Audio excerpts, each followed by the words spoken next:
Hi, this is Kathy with In Your Corner, where decision, commitment, and accountability will put you on the path to your destiny. Have you ever given any thought to effective communication? What does it really mean to communicate effectively? Well, tonight we're going to talk about what constitutes effective communication. Effective communication occurs when the desired purpose has been obtained.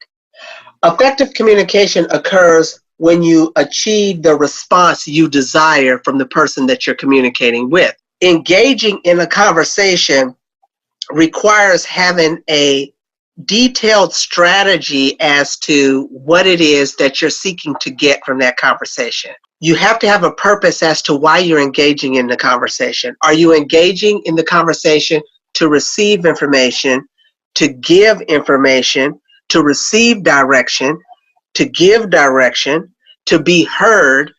Communication takes all forms of paths. However, in order for it to be effective, it achieves the response that you're desiring. So the question is, what response are you looking for in the form that you're speaking in? And are you laying the right building blocks in order to achieve the response that you're seeking? Right?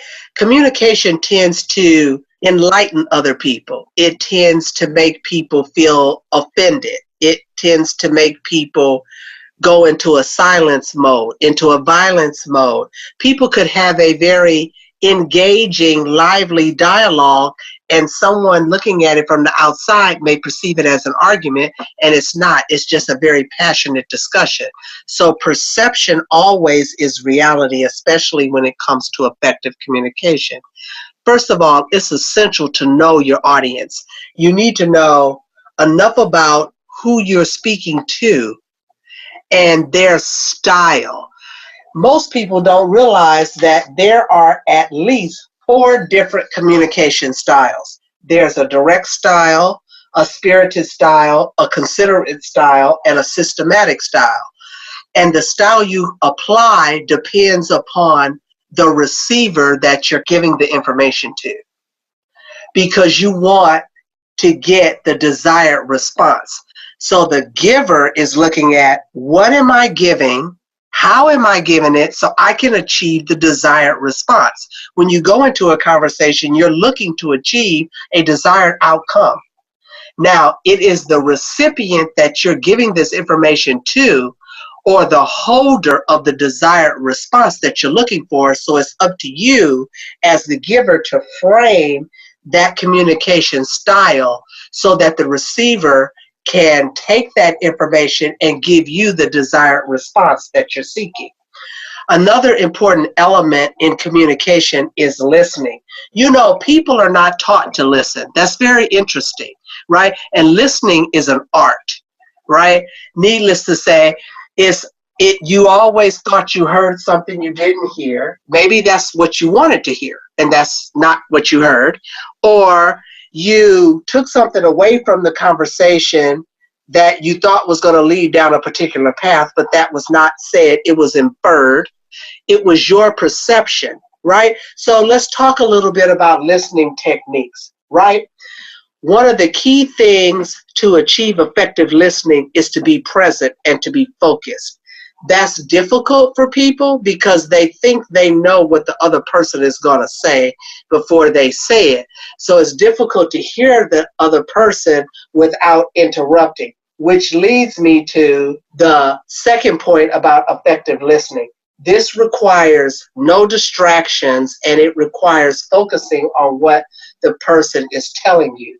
Right? It also requires understanding of what's being said. So in order to solidify that understanding, another listening technique that's just as important is to be able to understand what is being said. Understanding what's being said, the most effective way to do that is to repeat what you thought the person said. Because perhaps what they said and your interpretation of it is not exactly what they meant. So by repeating what they said, the two of you come to a level of understanding that demonstrates that A, they were heard, and B, you were listening to what they said. This is like validating what the speaker said. These are essential techniques to effective communication. What you're seeking to do is you're seeking to gain trust, gain mutual purpose. A lot of times you have to re-interact with people that you may have gotten off on the wrong footing with. This happens a lot to people where it's like, man, I hate to have to confront this person because the last time we talked, I was just so misunderstood and I was frustrated and things didn't come out exactly the way I intended, right? There's a way to approach that conversation by going into it with a mutual purpose. There is a mutual purpose for having an effective conversation. Otherwise, it's not effective. You're seeking a particular response, direction, or action, and you're looking for the person that you have to communicate with to provide that. It is on you to frame that according to how they receive information. Some people, they just want facts and data, right? They don't need a whole story because they get lost in the story. Right? They have a short attention span. And so you can't say, okay, start on Tuesday and this, and now we're up to Wednesday, Thursday, Friday, and here it is Friday, and now you're telling them what it is you want them to do. You lost them way back last week. Some people, you have to know how they receive information. This is very important. It's a matter of what approach works best in order for you to achieve the desired result. Remember, it is about listening and getting the response that you desire.